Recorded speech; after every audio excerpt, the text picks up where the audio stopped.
नमस्कार दोस्तों, आपका बहुत बहुत स्वागत है आपके अपने YouTube channel Rahul exam race पे। दोस्तों, आज की इस वीडियो में आप लोग के लिए साइंस के टॉप 50 क्वेश्चंस की रिवीजन क्लास लेकर आ रखा हूं, जो कि आप लोग के एनसी परीक्षा के लिए काफ़ी इंपॉर्टेंट है।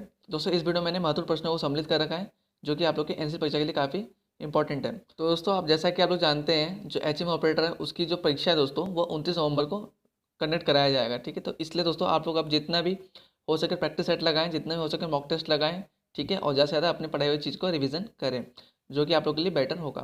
दोस्तों, अगर साथ ही साथ अगर आप लोगों ने इस चैनल को सब्सक्राइब नहीं किया है तो चैनल सब्सक्राइब कर लीजिएगा और साइड में दिख रहे बेल आइकन को प्रेस करना बिल्कुल भी ना भूलें, ताकि आने वाली वीडियो की नोटिफिकेशन आप तो सबसे पहले पहुंच सके। तो चलिए फ्रेंड्स, चलते हैं क्वेश्चंस की ओर, देखते हैं आज के महत्वपूर्ण प्रश्न क्या है। तो क्वेश्चन दोस्तों, सर्वाधिक प्रति व्यक्ति कार्बन डाइऑक्साइड के उत्सर्जन में योगदान देने वाला देश कौन सा है? तो बताइए फ्रेंड्स, यहाँ पर राइट आंसर क्या हो जाएगा? कौन सा देश है योगदान देने वाला सर्वाधिक कार्बन डाइऑक्साइड के उत्सर्जन में? तो राइट आंसर आप लोग का ऑप्शन नंबर 3, संयुक्त राज्य अमेरिका। ठीक है दोस्तों, अगर यहाँ पर दोस्तों क्वेश्चन बोलता है सर्वाधिक कार्बन डाइऑक्साइड के उत्सर्जन में योगदान देने वाला देश कौन सा है, वो है चीन। ठीक है, लेकिन यहाँ पर क्या होता है दोस्तों, सर्वाधिक प्रति व्यक्ति। ठीक है, अगर क्वेश्चन प्रति व्यक्ति आ जाए कि सर्वाधिक प्रति व्यक्ति कार्बन डाइऑक्साइड के उत्सर्जन में योगदान देने वाला देश कौन सा है, तो वो है दोस्तों यूएसए। ठीक है, संयुक्त राज्य अमेरिका। तो ध्यान रखिएगा आप लोग। चलिए अगले प्रश्न की ओर बढ़ते हैं, देखते हैं नेक्स्ट क्वेश्चन क्या है। तो क्वेश्चन है, विद्युत प्रेस का आविष्कार निम्न में से किसने किया था? तो बताइए फ्रेंड्स, यहाँ पर राइट आंसर क्या हो जाएगा? इंपॉर्टेंट क्वेश्चन है, इसको नोट कर लीजिएगा आप लोग। तो बताइए किसने किया था विद्युत प्रेस का आविष्कार? तो राइट आंसर आप लोग का ऑप्शन नंबर 4, हेनरी सेले ने। ठीक है, चलिए अगले प्रश्न की ओर बढ़ते हैं। तो क्वेश्चन दोस्तों, तांबा का शत्रु तत्व निम्न में से क्या है? तो बताइए फ्रेंड्स, यहाँ पर दिए गए ऑप्शंस में से तांबा का शत्रु तत्व क्या है? तो यहाँ पर दोस्तों हम सभी जानते हैं जो तांबा है उसका शत्रु तत्व कौन सा है? गंधक है। ठीक है, ध्यान रखिएगा। चलिए अगले प्रश्न की ओर बढ़ते हैं। दोस्तों, question exam point of view से काफ़ी इंपॉर्टेंट है, इसलिए आप इन प्रश्नों को ध्यान से पढ़िएगा। तो क्वेश्चन है, दाब बढ़ने पर जल का क्वथनांक। तो बताइए फ्रेंड्स, जब दाब बढ़ता है तब जल का क्वथनांक की क्या प्रक्रिया होती है, क्या होता है जल के क्वथनांक में? तो राइट आंसर आप लोग दोस्तों ऑप्शन नंबर 2, जब दाब बढ़ेगा दोस्तों तो जल का जो क्वथनांक होता है, जो बॉइलिंग पॉइंट होता है, वो क्या होता है? बढ़ता है। ठीक है, तो ध्यान रखिएगा। चलिए अगले प्रश्न की ओर बढ़ते हैं। तो क्वेश्चन है, कार, ट्रक और बसों में ड्राइवर के सीट के बगल में कौन सा दर्पण लगा होता है? तो बताइए फ्रेंड्स, यहाँ पर राइट आंसर क्या हो जाएगा? कौन सा दर्पण लगा होता है ड्राइवर के बगल में? तो यहाँ पर राइट आंसर आप लोग को ऑप्शन नंबर 1, उत्तल दर्पण। ठीक है दोस्तों, जो कॉन्वेक्स लेंस होता है वह ड्राइवर के बगल में लगा होता है। चलिए अगले प्रश्न की ओर बढ़ते हैं, देखते हैं नेक्स्ट क्वेश्चन क्या है। तो क्वेश्चन है, वनस्पति विज्ञान के जनक निम्न में से कौन है? तो बताइए फ्रेंड्स, इंपॉर्टेंट क्वेश्चन है, ध्यान रखिएगा। तो बताइए यहाँ पर सही उत्तर क्या हो जाएगा? कौन है वनस्पति विज्ञान के जनक? तो राइट आंसर आप लोग का ऑप्शन नंबर 3, थियोफ्रेस्टस। ठीक है, चलिए अगले प्रश्न की ओर बढ़ते हैं। तो क्वेश्चन है, निम्नलिखित में से किसमें ध्वनि की चाल सबसे अधिक होती है? तो बताइए फ्रेंड्स, यहाँ पर राइट आंसर क्या हो जाएगा? दिए गए ऑप्शंस में से ध्वनि की चाल सबसे अधिक किसमें होती है? तो राइट आंसर आप लोग का ऑप्शन नंबर 3, स्टील में। ठीक है दोस्तों, स्टील में ध्वनि की चाल सबसे अधिक होती है। चलिए अगले प्रश्न की ओर बढ़ते हैं। तो प्रश्न आप लोग का अगला, मनुष्य के शरीर का ताप निम्न में से कितना होता है? तो बताइए फ्रेंड्स, इंपॉर्टेंट क्वेश्चन है और बहुत ही प्रचलित क्वेश्चन है, कई बार एग्जाम में पूछ लिया जाता है। तो बताइए कितना होता है? तो ऑप्शन नंबर 2 बिल्कुल सही होगा, 37 डिग्री सेंटीग्रेड। ठीक है दोस्तों, जो मनुष्य का शरीर का ताप है दोस्तों, सेंटीग्रेड में कितना होता है? 37 डिग्री सेंटीग्रेड। ठीक है, और फ़ारेनहाइट में कितना होता है?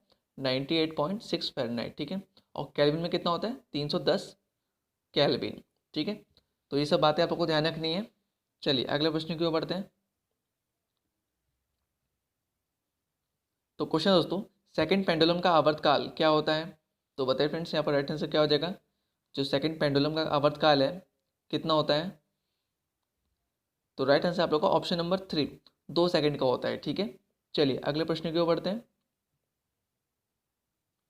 तो प्रश्न दोस्तों, निम्नलिखित में से किस पदार्थ में ऑक्सीजन की मात्रा नहीं है?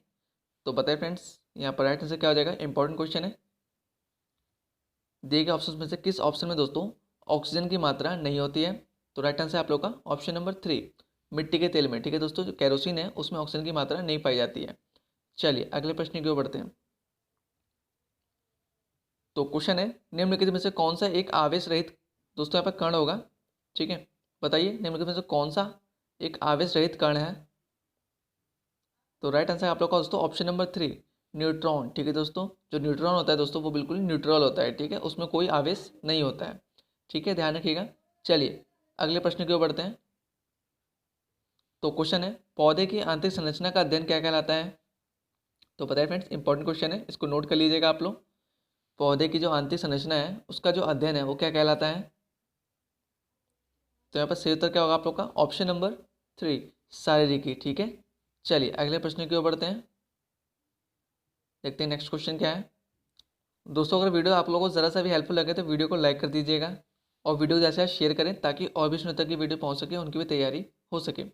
तो क्वेश्चन है, कंप्यूटर की आईसी चिप किस पदार्थ की बनी होती है? तो बताइए फ्रेंड्स, यहाँ पर राइट आंसर क्या हो जाएगा? किस पदार्थ की कंप्यूटर की जो आईसी चिप होती है दोस्तों किस पदार्थ की बनी होती है? तो राइट आंसर आप लोग का ऑप्शन नंबर 1, सिलिकॉन की। ठीक है दोस्तों, सिलिकॉन की बनी होती है। चलिए अगले प्रश्न की ओर बढ़ते हैं। नेक्स्ट क्वेश्चन क्या है दोस्तों? यहाँ पर हम लोग जो क्वेश्चन है उसको ज़्यादा डिस्क्राइब नहीं करेंगे क्योंकि दोस्तों यहाँ पर वीडियो क्या है, लेंथी हो जाएगी, इसलिए हम लोग उसको फटाफट आंसर देंगे और अपनी प्रैक्टिस करेंगे। तो क्वेश्चन है, समुद्र की गहराई नापने के लिए कौन सा उपकरण प्रयोग किया जाता है? तो बताए फ्रेंड्स, यहाँ पर राइट आंसर क्या हो जाएगा? इंपॉर्टेंट क्वेश्चन है, किस उपकरण का प्रयोग किया जाता है समुद्र की गहराई नापने में? तो राइट आंसर आप लोग का ऑप्शन नंबर 2, फेदोमीटर का प्रयोग किया जाता है। चलिए अगले प्रश्न की ओर बढ़ते हैं। नेक्स्ट क्वेश्चन क्या है? तो क्वेश्चन है, एक ही प्रकार के परमाणुओं से मिलकर बना पदार्थ क्या कहलाता है? तो बताइए फ्रेंड्स, यहाँ पर राइट आंसर क्या हो जाएगा? एक ही प्रकार के परमाणुओं से मिलकर बना पदार्थ क्या कहलाता है? तो यहाँ पर ऑप्शन नंबर 1 बिल्कुल सही होगा, तत्व कहलाता है। ठीक है दोस्तों, चलिए अगले प्रश्न की ओर बढ़ते हैं। तो प्रश्न आप लोग का अगला, निम्नलिखित में से पारसेक किसकी इकाई है? तो बताइए किसकी इकाई है पारसेक? इंपॉर्टेंट क्वेश्चन है। तो राइट आंसर होगा आप लोग का ऑप्शन नंबर 2, दूरी की। ठीक है दोस्तों, जो पारसेक है वो क्या है? दूरी की इकाई है। ठीक है, चलिए अगले प्रश्न की ओर बढ़ते हैं। नेक्स्ट क्वेश्चन क्या है हमारा? तो क्वेश्चन है, पानी का घनत्व अधिकतम किस तापमान पर होता है? तो बताए फ्रेंड्स, यहाँ पर राइट आंसर क्या हो जाएगा? जो पानी का घनत्व है वो किस तापमान पर अधिकतम होता है? तो यहाँ पर ऑप्शन नंबर 2 बिल्कुल सही होगा, 4 डिग्री सेंटीग्रेड पे। ठीक है, और दोस्तों जो पानी है उसका बॉइलिंग पॉइंट क्या होता है कि पानी किस तापमान पर दोस्तों उबलना शुरू होता है? तो 100 डिग्री सेंटीग्रेड पे। ठीक है, तो ये भी साथ साथ ध्यान रखिएगा आप लोग। चलिए अगले प्रश्न की ओर बढ़ते हैं। दोस्तों अगर आप लोगों ने इससे पहले हमारे साइंस प्रैक्टिस साइट की वीडियो नहीं देखी है तो वीडियो को ज़रूर देखें। वीडियो का लिंक मैं डिस्क्रिप्शन बॉक्स में दे दूंगा, जहाँ से आप लोग जाकर दोस्तों वीडियो को देख सकते हैं और अपनी तैयारी को बेहतर बना सकते हैं। तो क्वेश्चन है, निम्नलिखित में से कैंडिला किसका मात्रक है? तो बताइए फ्रेंड्स, यहाँ पर राइट आंसर क्या हो जाएगा? इंपॉर्टेंट क्वेश्चन है, जो कैंडिला है वो किसका मात्रक है? तो राइट आंसर आप लोग का ऑप्शन नंबर 2, ज्योति तीव्रता का। ठीक है दोस्तों, ध्यान रखिएगा। चलिए अगले प्रश्न की ओर बढ़ते हैं। तो क्वेश्चन दोस्तों, फाइकोलॉजी में किसका अध्ययन किया जाता है? तो बताइए फ्रेंड्स, इंपॉर्टेंट क्वेश्चन है, फाइकोलॉजी में किसका अध्ययन किया जाता है? तो राइट आंसर आप लोग का ऑप्शन नंबर 2, सहवाल का। ठीक है दोस्तों, सहवाल का अध्ययन फाइकोलॉजी के अंतर्गत किया जाता है। ठीक है, और माइकोलॉजी में दोस्तों किसका अध्ययन किया जाता है? तो कवक का। ठीक है, और फूलों का दोस्तों किस में किया जाता है? फ्लोरिकल्चर में। और कीट का दोस्तों एंटोमोलॉजी में किया जाता है। तो साथ साथ ये भी ध्यान रखिएगा आप लोग। चलिए अगले प्रश्न की ओर बढ़ते हैं। तो प्रश्न आप लोग का अगला, निम्नलिखित में से कौन एक अस्थायी कण है? तो बताइए फ्रेंड्स, यहाँ पर राइट आंसर क्या हो जाएगा? दिए गए ऑप्शंस में से कौन सा एक अस्थायी कण है? तो यहाँ पर सही उत्तर हो जाएगा आप लोग का दोस्तों ऑप्शन नंबर 3। ठीक है दोस्तों, जो न्यूट्रॉन है वह एक अस्थायी कण है। चलिए अगले प्रश्न की ओर बढ़ते हैं। देखते हैं नेक्स्ट क्वेश्चन क्या है। तो क्वेश्चन है, बॉक्साइट निम्नलिखित में से किसका प्रमुख अयस्क है? तो बताइए यहाँ पर राइट आंसर क्या हो जाएगा? जो बॉक्साइट है किसका प्रमुख अयस्क है? तो यहाँ पर दोस्तों हम सभी जानते हैं जो बॉक्साइट है दोस्तों ऑप्शन नंबर 2, एल्यूमिनियम का एक प्रमुख अयस्क है। ठीक है, चलिए अगले प्रश्न की ओर बढ़ते हैं। तो क्वेश्चन है, भारी जल एक प्रकार का। तो बताइए फ्रेंड्स, जो भारी जल है उसका प्रयोग किस प्रकार से किया जाता है, किस रूप में किया जाता है? तो राइट आंसर होगा आप लोग का ऑप्शन नंबर 2, जो भारी जल है दोस्तों एक तरीके से मंदक के रूप में प्रयोग किया जाता है। ठीक है, मंदक का मतलब दोस्तों जो मॉडरेटर होते हैं ना रिएक्टर में जो यूज़ किए जाते हैं जल होते हैं। ठीक है, वो भारी जल का यहाँ पर सूत्र क्या हो जाएगा दोस्तों? D2O। ठीक है, जो भारी जल है उसका यूज़ न्यूक्लियर रिएक्टर में दोस्तों मॉडरेटर के रूप में किया जाता है। ठीक है, मंदक के रूप में किया जाता है। चलिए अगले प्रश्न की ओर बढ़ते हैं। तो क्वेश्चन है, गन मेटल निम्नलिखित में से किसका अयस्क है? तो बताइए फ्रेंड्स, यहाँ पर राइट आंसर क्या हो जाएगा? जो गन मेटल है निम्नलिखित में से किसका अयस्क है? तो यहाँ पर ऑप्शन नंबर 2 बिल्कुल सही होगा, तांबा, टिन और जिंक। ठीक है दोस्तों, जो गन मेटल तांबा, टिन और जिंक का अयस्क है। चलिए अगले प्रश्न की ओर बढ़ते हैं। दोस्तों अगर आप लोग अभी तक हमारे टेलीग्राम चैनल से नहीं जुड़े हैं तो टेलीग्राम चैनल से जुड़ जाइए। टेलीग्राम का लिंक मैं डिस्क्रिप्शन बॉक्स में दे दूंगा, जहाँ से आप लोग दोस्तों चैनल को ज्वाइन कर सकते हैं और वहाँ से पीडीएफ को प्राप्त कर सकते हैं। तो दोस्तों क्वेश्चन है, सामान्य ट्यूबलाइट में कौन सी गैस भरी होती है? तो बताइए फ्रेंड्स, यहाँ पर राइट आंसर क्या हो जाएगा? हमने ट्यूबलाइट तो देखी होगी, लेकिन काफ़ी लोग को यहाँ नहीं पता होगा कि उसमें कौन सी गैस भरी होती है। तो यहाँ पर ऑप्शन नंबर 3 बिल्कुल सही होगा। आर्गन के साथ दोस्तों जो मरकरी वेपर होता है वो ट्यूबलाइट में भरी होती है। ठीक है, चलिए अगले प्रश्न की ओर बढ़ते हैं। नेक्स्ट क्वेश्चन क्या है हमारा? तो क्वेश्चन है यहाँ पर हमारा, वैज्ञानिक एडवर्ड जेनर निम्नलिखित में से किस रोग से संबंधित है? तो बताइए फ्रेंड्स, इंपॉर्टेंट क्वेश्चन हो जाएगा ये आप लोग के लिए। जो वैज्ञानिक एडवर्ड जेनर है वो किस रोग से संबंधित है? तो राइट आंसर आप लोग का ऑप्शन नंबर 3, चेचक रोग से संबंधित है। ठीक है दोस्तों, जो वैज्ञानिक एडवर्ड जेनर है उन्होंने चेचक के टीके की खोज की थी। चलिए अगले प्रश्न की ओर बढ़ते हैं। तो क्वेश्चन दोस्तों, निम्नलिखित में से डायनामाइट का आविष्कार किसने किया था? तो बताइए फ्रेंड्स, यहाँ पर राइट आंसर क्या हो जाएगा? इंपॉर्टेंट क्वेश्चन है, किसने डायनामाइट का आविष्कार किया था?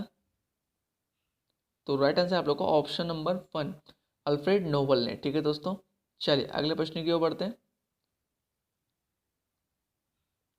तो क्वेश्चन है, पौधे का कौन सा भाग श्वसन क्रिया करता है? तो बताइए फ्रेंड्स, यहाँ पर राइट आंसर क्या आ जाएगा? पौधे का कौन सा भाग या किस भाग के द्वारा श्वसन क्रिया संपन्न की जाती है? तो ऑप्शन नंबर 3 बिल्कुल सही होगा, पत्ती के द्वारा। ठीक है दोस्तों, जो पौधे होते हैं दोस्तों वो पत्ती के द्वारा श्वसन क्रिया को संपन्न करते हैं। ठीक है, चलिए अगले प्रश्न की ओर बढ़ते हैं। नेक्स्ट क्वेश्चन क्या है हमारा? तो क्वेश्चन है, मानव शरीर में सबसे बड़ी हड्डी का नाम क्या है? तो बताइए फ्रेंड्स, इंपॉर्टेंट क्वेश्चन है, एग्जाम में कई बार पूछ लिया जाता है। तो बताइए सबसे बड़ी हड्डी का नाम क्या है? तो राइट आंसर होगा आप लोग का ऑप्शन नंबर 3, फीमर। ठीक है दोस्तों, जो फीमर है मानव शरीर में से पाई जाने वाली सबसे बड़ी हड्डी का नाम है। ठीक है, और दोस्तों ये कहाँ पाई जाती है? तो हमारे जांग में पाई जाती है। ठीक है, और यहाँ पर दोस्तों एक प्रश्न और बनता है कि सबसे छोटी हड्डी कौन सी होती है मानव शरीर में? तो वह दोस्तों स्टेपिस। ठीक है, जो स्टेपिस है दोस्तों वो हमारे कान में पाई जाती है। तो दोनों क्वेश्चन आप लोग ध्यान रखिएगा जो कि इंपॉर्टेंट है। ठीक है, चलिए अगले प्रश्न की ओर बढ़ते हैं। तो क्वेश्चन है, जेट इंजन किस सिद्धांत पर कार्य करता है? तो बताइए फ्रेंड्स, यहाँ पर सही उत्तर क्या आ जाएगा? जो जेट इंजन है वो किस सिद्धांत पर कार्य करता है? तो राइट आंसर होगा आप लोग का ऑप्शन नंबर 1, रेखीय संवेग संरक्षण के सिद्धांत पर कार्य करता है। चलिए अगले प्रश्न की ओर बढ़ते हैं। तो क्वेश्चन है यहाँ पर, भारतीय वनस्पति सर्वेक्षण का मुख्यालय कहाँ स्थित है? तो बताइए फ्रेंड्स, इंपॉर्टेंट क्वेश्चन है, यहाँ पर राइट आंसर क्या हो जाएगा? भारतीय वनस्पति सर्वेक्षण का मुख्यालय कहाँ पर स्थित है? तो यहाँ पर राइट आंसर है आप लोग का ऑप्शन नंबर 2, कोलकाता में। ठीक है दोस्तों, और यहाँ से एक प्रश्न और बनता है कि वन अनुसंधान संस्थान कहाँ पर स्थित है? तो वो स्थित है दोस्तों देहरादून में। ठीक है, ध्यान रखिएगा आप लोग। चलिए अगले प्रश्न की ओर बढ़ते हैं।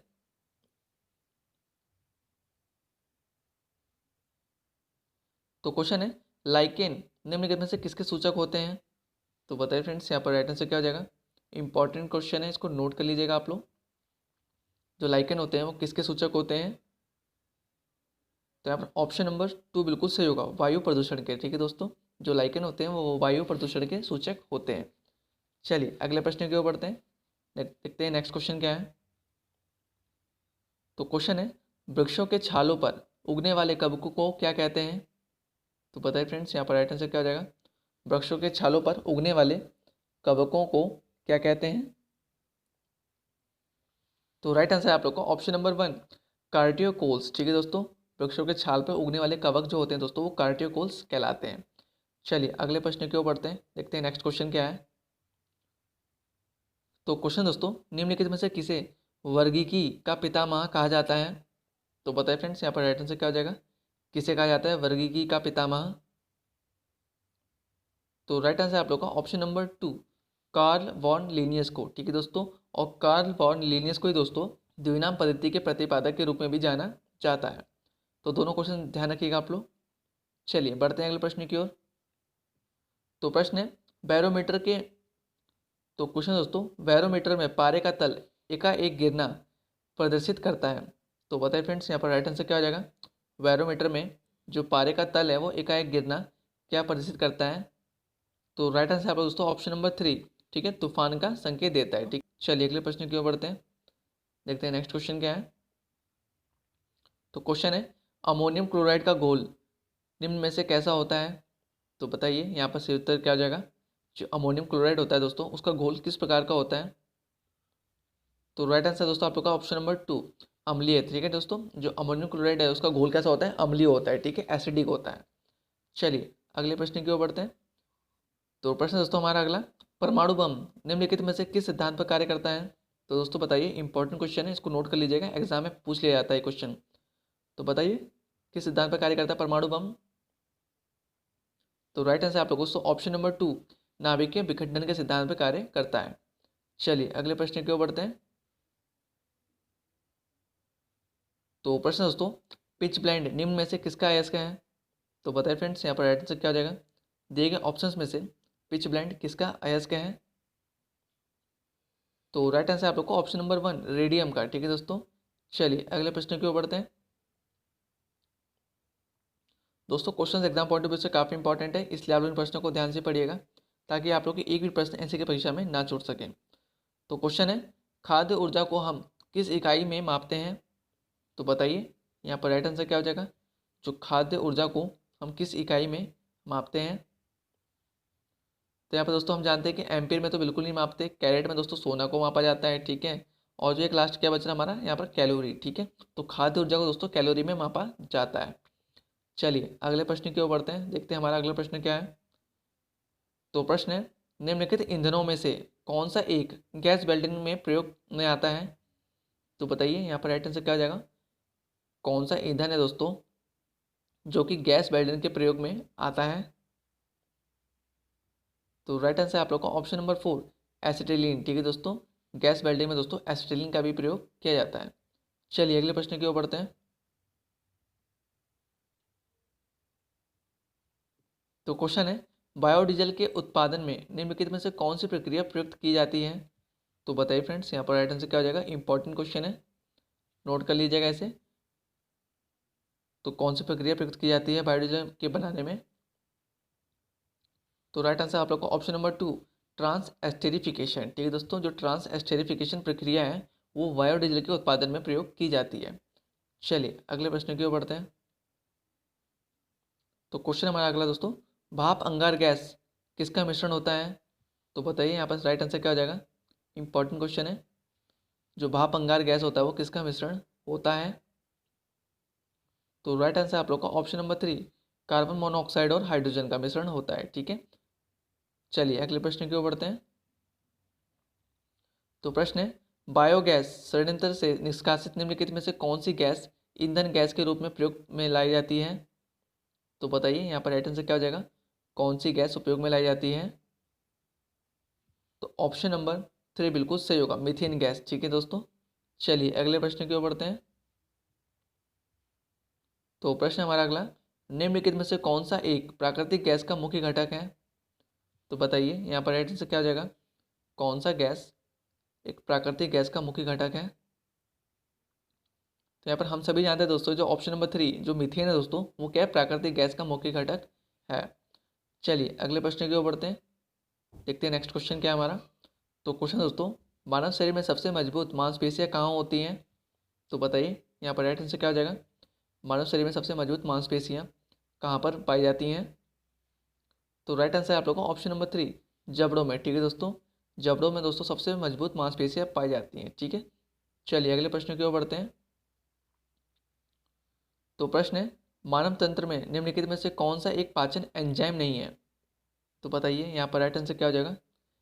मानव तंत्र में निम्नलिखित में से कौन सा एक पाचन एंजाइम नहीं है? तो ऑप्शन नंबर 2 बिल्कुल सही होगा, गैस्ट्रीन। ठीक है दोस्तों, जो गैस्ट्रीन है वो क्या है, पाचन एंजाइम नहीं है। बाकी दोस्तों यहाँ पे जो ट्रिप्सन दे रखा है, टॉयलिन दे रखा है, पेप्सिन दे रखा है, ये क्या है, पाचन एंजाइम्स हैं। चलिए अगले प्रश्न की ओर बढ़ते हैं। तो हमारा अगला प्रश्न है, आमतौर से भोजन शरीर के किस भाग में पचता है? तो बताइए दोस्तों, जब हम खाना खाते हैं, जो हमारा भोजन होता है वो शरीर के किस भाग में पचता है? तो यहाँ पर राइट आंसर क्या होगा आप लोगों को दोस्तों, ऑप्शन नंबर 4, छोटी आंत में। ठीक है दोस्तों, जो स्मॉल इंटेस्टाइन होती है उसमें जो हमारा भोजन है क्या होता है, पचता है, डाइजेस्ट होता है। चलिए अगले प्रश्न की ओर बढ़ते हैं। हमारा नेक्स्ट क्वेश्चन क्या है देखते हैं। तो क्वेश्चन दोस्तों इंपॉर्टेंट क्वेश्चन, इसको ध्यान रखिएगा आप लोग। जो रुधिर समूह की खोज किसके द्वारा की गई थी, तो बताइए फ्रेंड्स, ब्लड ग्रुप की खोज किसके द्वारा की गई थी। तो यहाँ पर ऑप्शन नंबर 3 बिल्कुल सही होगा, लैंड स्टेनर के द्वारा। ठीक है, ब्लड ग्रुप की खोज किसके द्वारा की गई थी, तो लैंड स्टेनर के द्वारा की गई थी। चलिए अगले प्रश्न की ओर पढ़ते हैं। यूरिया किसके द्वारा रक्त से अलग किया जाता है, तो बताइए यूरिया जो है दोस्तों किसके द्वारा रक्त से अलग किया जाता है। तो राइट आंसर आप लोग दोस्तों ऑप्शन नंबर 4 गुर्दे के द्वारा। ठीक है दोस्तों, जो किडनी होती है उसके द्वारा यूरिया रक्त से अलग किया जाता है। और दोस्तों ऐसे एक प्रश्न और बनता है कि किडनी की क्रियात्मक इकाई को किसे कहते हैं, तो किसे कहते हैं, नेफ्रॉन को। ठीक है दोस्तों, ध्यान रखिएगा, नेफ्रॉन को किडनी की क्रियात्मक इकाई कहा जाता है। चलिए अगले प्रश्न की ओर बढ़ते हैं। तो क्वेश्चन है, मानव शरीर में सबसे छोटी अंतःस्रावी ग्रंथि कौन सी है, तो बताइए। इंपॉर्टेंट क्वेश्चन है, ध्यान रखिएगा आप लोग, उसको नोट कर लीजिए। मानव शरीर में सबसे छोटी अंतःस्रावी ग्रंथि कौन सी है, तो ऑप्शन नंबर 4 बिल्कुल सही है, पिट्यूटरी। ठीक है दोस्तों, चलिए अगले प्रश्न की ओर बढ़ते हैं। तो प्रश्न हम लोग का अगला, प्रोटीन की अधिकतम मात्रा किसमें पाई जाती है, तो बताइए फ्रेंड्स, यहाँ पर दिए गए ऑप्शंस में से प्रोटीन की अधिकतम मात्रा किसमें पाई जाती है। तो राइट आंसर आप लोग को ऑप्शन नंबर 4 सोयाबीन में। ठीक है दोस्तों, चलिए अगले प्रश्न की ओर बढ़ते हैं, जो कि आप लोग का आज का लास्ट क्वेश्चन और सरप्राइज क्वेश्चन है। तो क्वेश्चन दोस्तों, क्लोरोफिल में क्या पाया जाता है। तो दोस्तों ये आप लोग का आज का सरप्राइज क्वेश्चन, जिसका आंसर आप लोग मुझे कमेंट बॉक्स में ज़रूर दीजिएगा। दोस्तों ये थे आप लोग के आज के टॉप 50 रिवीजन क्लास के क्वेश्चंस, जो कि दोस्तों आप लोग के एनसी परीक्षा के लिए काफ़ी इंपॉर्टेंट्स हैं। दोस्तों मैं आशा करता हूँ कि आप लोग को आज की वीडियो पसंद आई होगी। अगर पसंद आई तो वीडियो को लाइक कर दीजिएगा। दोस्तों आज के इस वीडियो में इतना ही, मिलते हैं अगली वीडियो में कुछ नए महत्वपूर्ण प्रश्नों के साथ। तब तक के लिए bye bye, take care, Vande Mataram.